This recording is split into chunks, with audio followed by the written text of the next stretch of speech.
Hi there, Dr. Rock, back at it again. Nice to see everyone.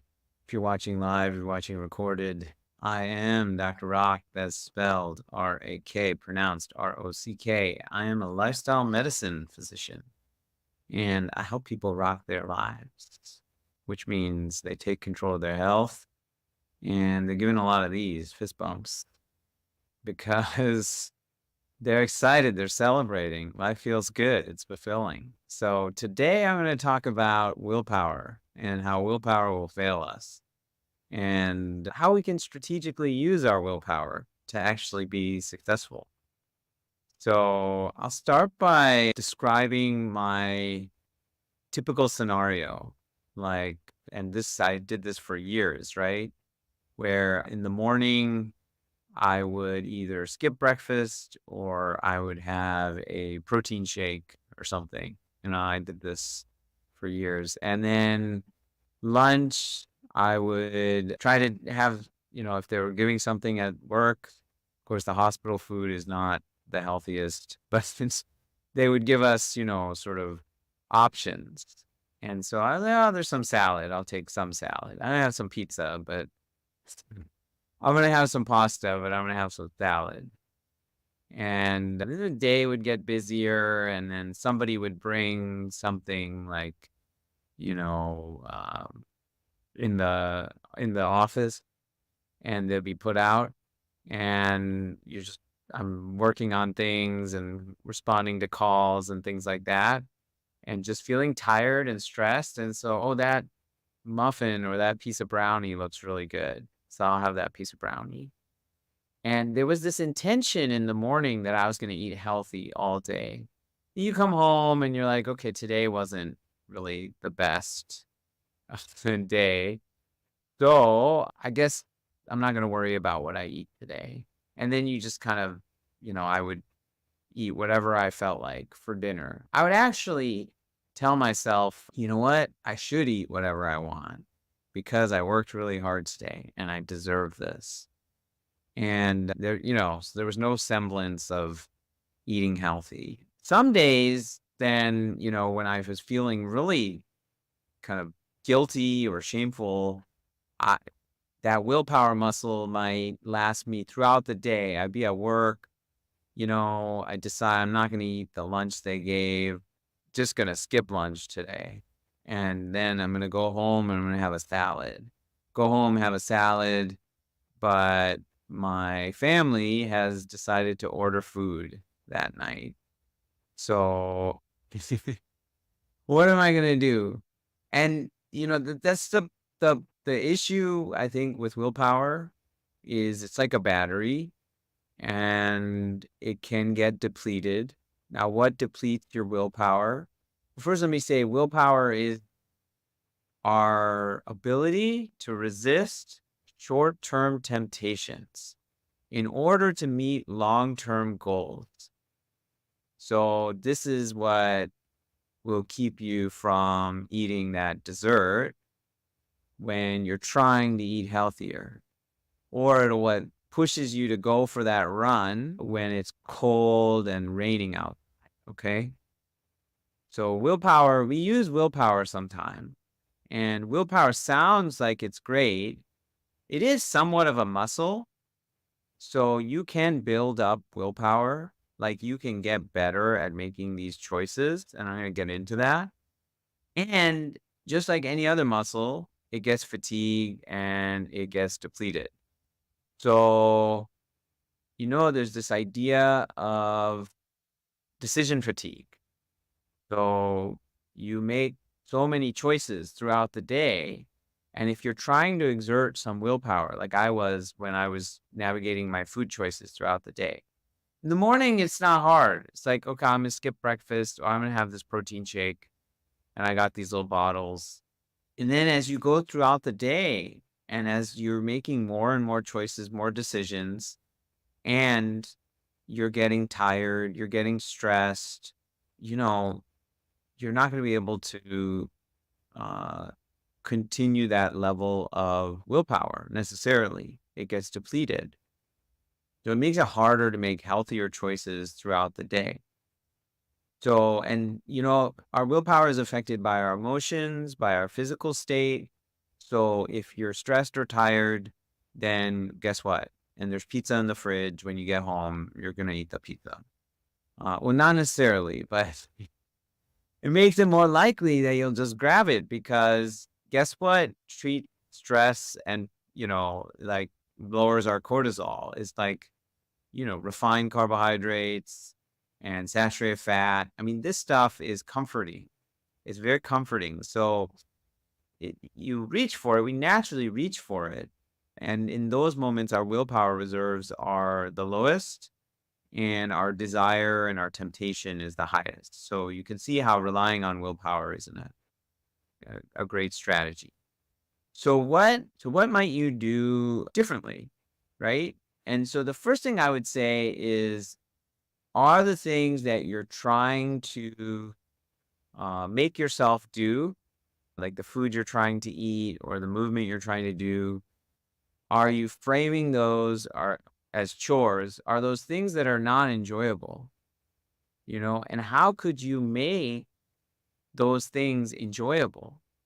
Like, how could you make the food you eat so crave worthy and delicious and indulgent that you don't you look at the other choices available, but you're like, I love what I'm eating. I really enjoy this.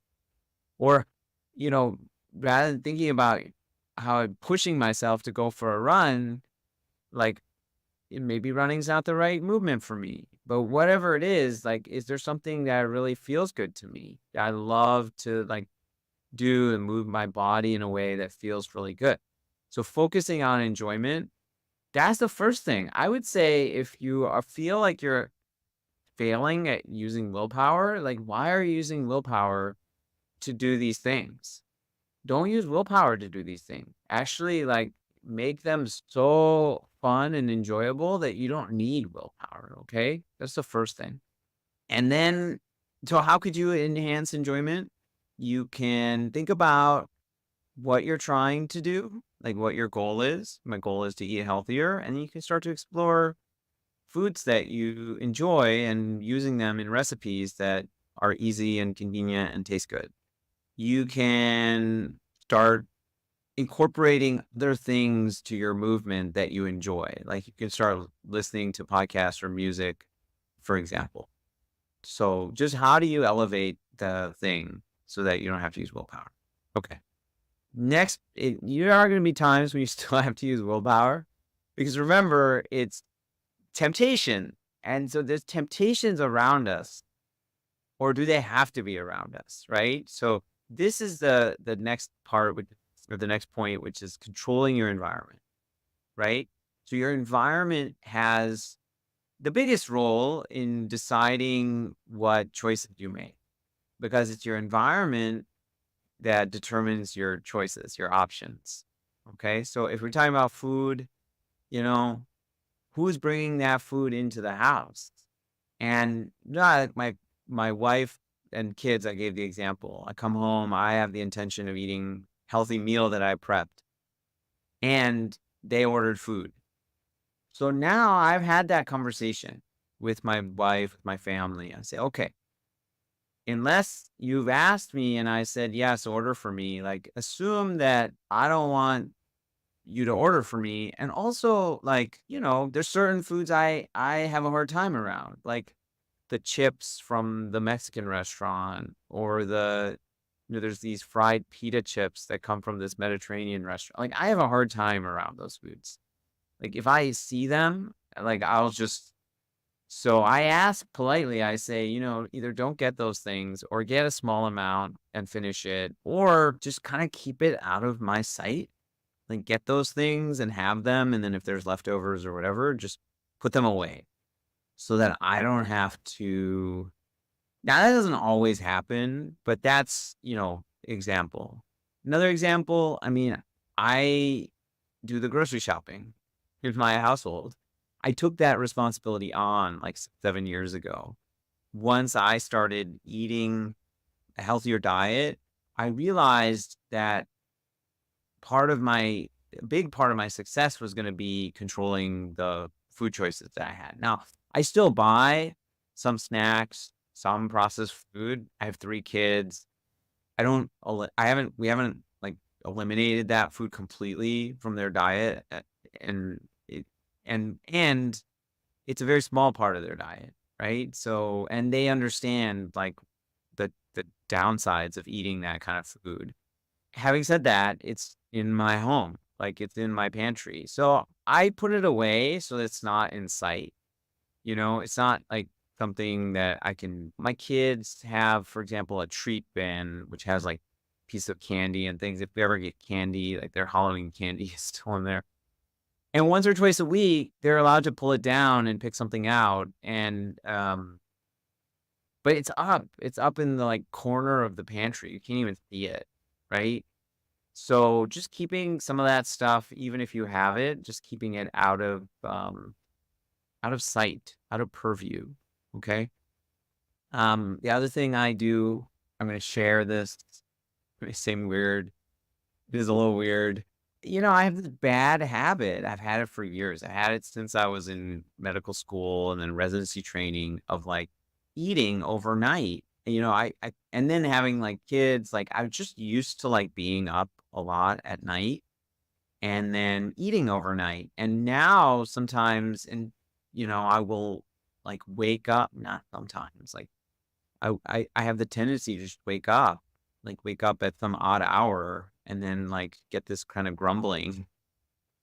It's not even I'm, like, fully aware. It might be related to or part of this condition or the syndrome that's been described called nighttime eating syndrome. I'm not really sure, except to say that I figured out a solution that works really great for me. I'm not suggesting that anyone else do this necessarily, but I want to give it as an example of how I've controlled my environment, where I would come down and I would just kind of go into the pantry or into the fridge.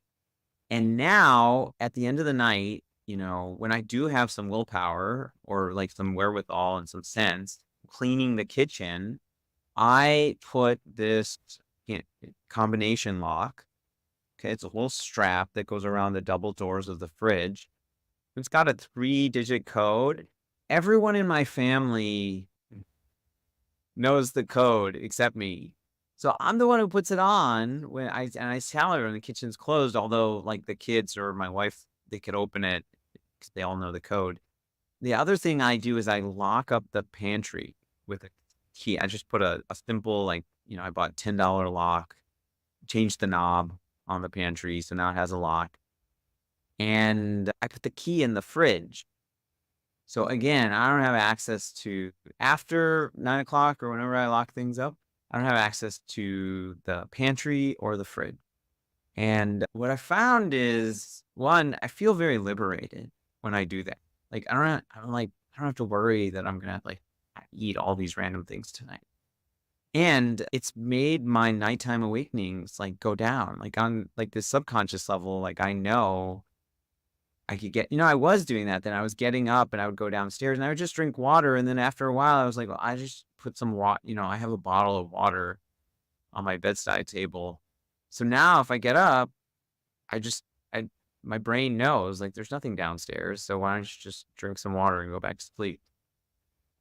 Or why don't you just not even get up? So, and that all came from trial and error, right? There was, like, the initial, like, um, I put, like, a combo lock, I put, like, a padlock. And there were different things I tried, and family wasn't necessarily into this. They're like, "We are gonna do what? Gonna lock up the fridge?" Like, so I had to have, like, conversations with them. I had to figure out, like, okay, so you all be able to access everything, right? Because originally there was, like, a key, and then I was like, well, I can't know where the key is. I have to key for the fridge. I'm like, somebody has to, I was giving it to my dog anyway. Figured it out, and this is the system that's been working actually for the last couple of years. So that's controlling your environment. The last thing I'm going to talk about is becoming disenchanted with your old behavior. So again, these are ways in which you don't have to use willpower. Like, I lock up the fridge at night. I don't have to use willpower because there's no choice. You're getting rid of the need for willpower. Okay, so the last one is disenchantment or disillusionment, I like to say, of your old behaviors. So this is like becoming aware of the negative consequences of the unhealthy behaviors and really connecting with those negative consequences, particularly how they feel in your body. So this is like using a mindful awareness. Give you a good example, like if somebody's trying to stop drinking or cut back on alcohol use, it's really, I would tell them first to start mindfully drinking. So when you're craving it, kind of get in touch with what the craving feels like. Most people start to realize pretty quickly that the craving doesn't feel good. They don't like that they are attached to something that causes them to feel cravings. Cravings don't feel good. In the body, they don't feel good. They actually create tension in the body. Um, and if there's a craving aspect, if there's an addiction aspect, like connecting with how that doesn't feel good. And then the after effects, how do you feel? So there's some enjoyment in the moment for any of these things. That is why, willpower is overcoming temptations, short-term temptations, things that are tempting, that are addictive. So there's going to be some short-term pleasure or engagement with the engagement of those unhealthy things. And how do you feel right afterwards? How do you feel an hour later? How do you feel 5 hours later? How do you feel that evening? If you ate a really heavy meal and you feel bloated afterwards and you get really bad reflux and it keeps you up at night and you don't feel rested the next day, each of those is an opportunity to connect with something that will disillusion you with that heavy meal. So when you're feeling bloated, you just sit there and you're like, that cheeseburger caused this, because it did. But you're sitting there and you're connecting with that image of eating that, the experience of eating it, and how you feel right now. And it could be like a very queasy uneasiness and discomfort in your abdomen or whatever it is. And then later, when you're getting this really bad, wretched heartburn when you're trying to fall asleep, you what caused this? This cheeseburger caused this. And as you're feeling like the burning, the pain, you're thinking about the cheeseburger. And then when you're groggy and you're like, oh, I don't feel good. I didn't sleep well. What caused this? The cheeseburger caused this. I feel really kind of crappy right now. And you're connecting with that. Next time, here's what happens. And you do this enough, the next time there's an option to have a cheeseburger, you have a visceral reaction to that cheeseburger. You're like, oh, I don't really want that cheeseburger. It's like if you ever ate something when you got sick or you got sick from it, let's like a burger. Let's say you got a burger and then you got really violently ill. You got like food poisoning.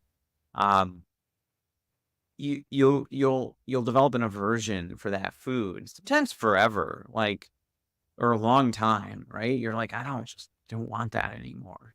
So really you're trying to develop an aversion for the unhealthy foods or unhealthy habits. This is helpful for people who are trying to quit smoking. This is helpful for people who are trying to give up really any type of addiction, is becoming really aware of the negatives and then connecting with how it feels in the body and associating that with the thing. And so then you don't have to use willpower. If I have a visceral reaction to whatever it is, I'm I'm not going to have to worry about like flexing that willpower muscle.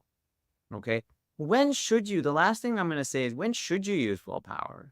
And how can you use willpower in a strategic way? So you're always going to be in situations where temptations come up that you didn't plan for.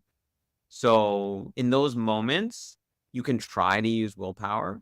You know, I always get back to like, it's all about making good choices and making the best choice in the decision that aligns with your values.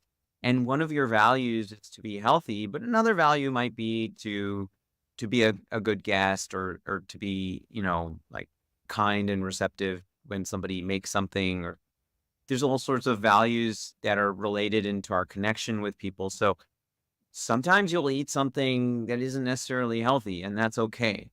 But it's just being aware. So I think the awareness piece, and then using willpower when you really feel like it is important for your value, like that you kind of reserve that willpower. And you reserve willpower to do things that will facilitate future behavior. What do I mean by that? Well, if I have willpower at the end of the night when I'm cleaning up the kitchen to put on the lock and that's going to facilitate a good night's rest. Because I won't have that willpower necessarily if um, or do I have the willpower to meal prep for an hour on Sundays? Meaning, like, I wake up in the morning on Sunday, I'm rested, and I can willpower because there's other things, other tempting things, like maybe it's nice outside, or maybe there's my phone, it's distracting me, whatever. But do I have the willpower to get up and then, when I say I'm going to spend an hour to do, because that's going to facilitate future behavior for the rest of the week. I'm not going to have to use willpower if I have my meals prepped and it's food that I enjoy, that I've already put together. I'm not going to have to use willpower. So use willpower in those moments. I mean, when I say willpower, I mean like a schedule and some discipline, but use your willpower strategically and think about how you're facilitating future behavior with your choices now. Okay? All right, that's all I have for this week. And listen, if you are looking to level up your health journey, then please visit my website, rockyourlife.com. We are starting our new men's peak tribe, and we have a limited number of spots available. That is going to start in the middle of May. So if you're interested, please visit the website, reach out to me, and subscribe to my newsletter, Rock On, which is a weekly edition of reflection, awareness, and kindness to start your week off right and to help you rock your week.